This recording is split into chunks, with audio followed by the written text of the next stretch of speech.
meu irmão e minha irmã, sejam todos bem-vindos ao nosso Tesauros Abscônditos, Tesouro Escondido, esse podcast que convida você a encontrar as preciosidades da fé que estão escondidas também nas páginas do Evangelho, que dominicalmente, a cada semana, a liturgia coloca à nossa disposição, especialmente no domingo, para a nossa meditação. Neste domingo, 20 de julho, vamos refletir brevemente sobre o Evangelho de São Lucas, capítulo 10, versículos de 38 a 42.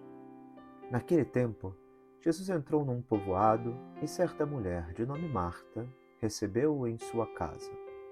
Sua irmã, chamada Maria, sentou-se aos pés do Senhor e escutava sua palavra.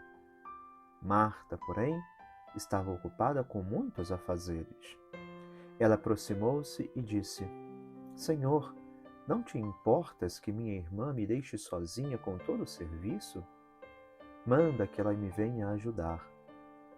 O Senhor, porém, lhe respondeu: Marta, Marta, tu te preocupas e andas agitada por muitas coisas. Porém, uma só coisa é necessária. Maria escolheu a melhor parte, e esta não lhe será tirada. Pois bem, caríssimos irmãos, neste Evangelho, já tão conhecido por nós, o Evangelho dessa visita do Senhor à casa dos amigos em Betânia, é de se compreender, é de se supor, não só pela tradição judaica, mas também pela proximidade com o Senhor, de quanto não deviam estar empenhados em receber bem aquele que os visitava. Jesus era um amigo aguardado, um amigo esperado, um amigo que trazia alegria com a sua visita. Nós também, nas nossas amizades, também não experimentamos muitas vezes, frequentemente, sentimentos parecidos, né? Queremos que aqueles que amamos sejam muito bem recebidos e se sintam em casa quando nos vêm visitar.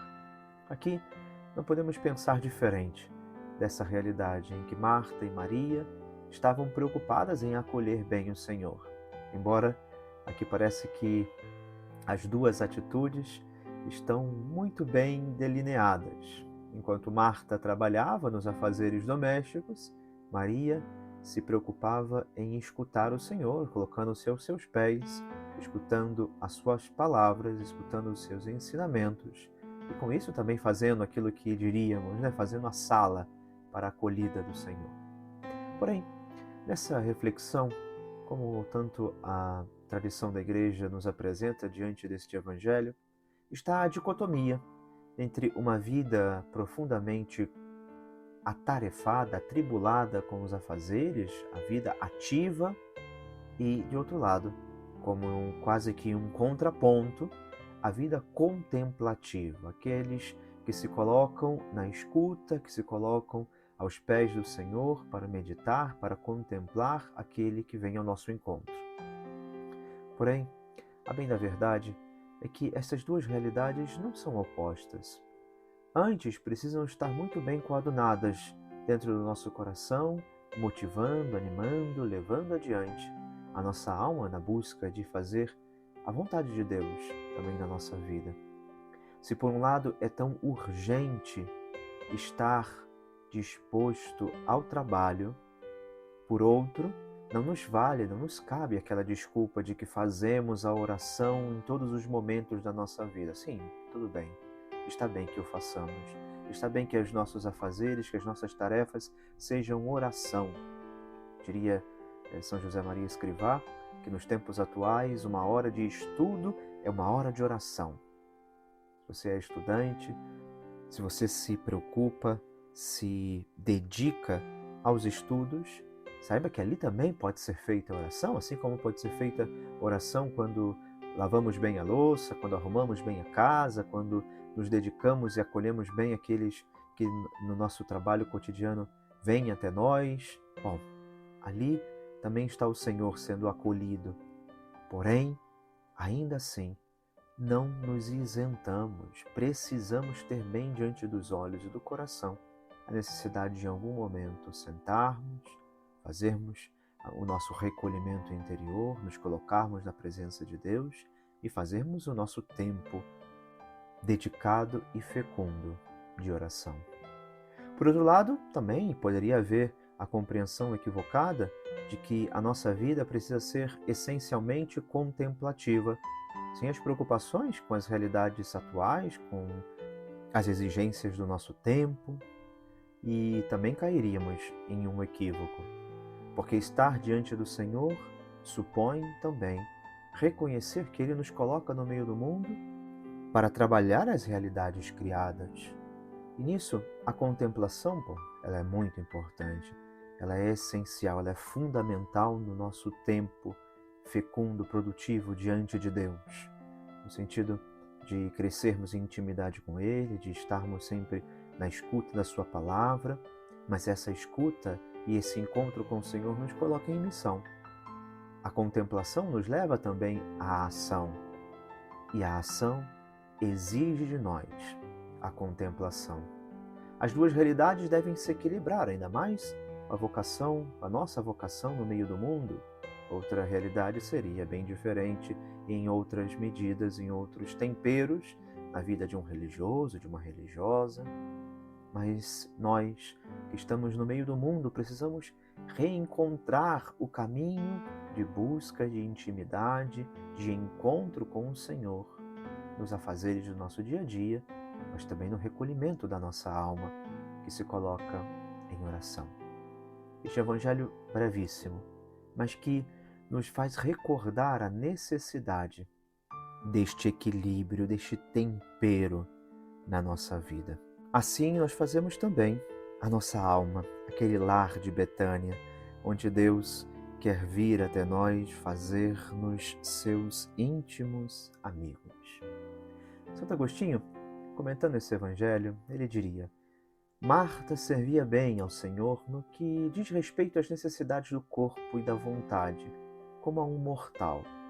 Mas aquele que estava em carne mortal, no princípio, era o Verbo. Eis o que Maria ouvia: o Verbo se fez carne. Eis a quem Marta servia. Esta trabalhava, aquela meditava.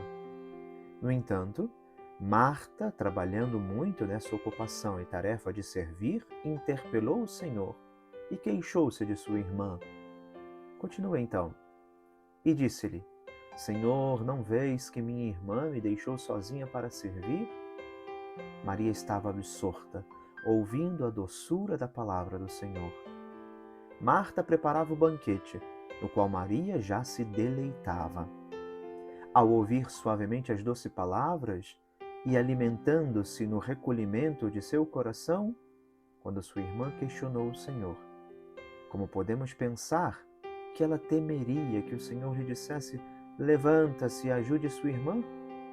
Ela estava absorta por uma admirável suavidade, maior na alma do que no corpo, mas preferiu submeter sua causa ao juiz, sem se dar ao trabalho de responder, porque se ocupasse em responder, enfraqueceria a intenção de ouvir. Continua então. E respondendo-lhe disse o Senhor: Marta, Marta. A repetição do nome é sinal de afeição, ou talvez para chamar a atenção, a fim de que ela ouvisse com mais atenção. Você se fatiga em muitas coisas. Isto é, você está ocupado em muitas coisas. O homem quer agradar quando serve, mas às vezes não consegue. Procura-se o que falta, prepara-se o que se tem, e o ânimo se distrai. Se Marta fosse suficiente, não teria pedido a ajuda de sua irmã. São muitas coisas, são diversas, porque são carnais, porque são temporais. Prefere-se uma a muitas, porque uma não vem de muitas, mas muitas de uma. Daí segue: uma única coisa é necessária. Ele quis ocupar-se de segundo aquelas palavras: é bom para mim aderir a Deus. São o Pai, o Filho e o Espírito Santo. E a esse não chegamos senão na medida em que todos temos um só coração. Pois bem, meus irmãos, neste trecho, Jesus visita a casa de Marta e Maria, E o Evangelho nos convida a refletir sobre nossas prioridades. Muitas vezes, como Marta, nos deixamos consumir pelas tarefas e preocupações do dia a dia, esquecendo o essencial: dedicar tempo para estar com Jesus, ouvir sua palavra e fortalecer a nossa fé. Como dizia Santo Agostinho, Marta reconheceu que sozinha não dava conta. E nisso, a nossa vida aos pés do Senhor também é um profundo reconhecimento de que nas nossas atividades, naquilo que nos cabe realizar, precisamos contar sempre com a ajuda do Senhor.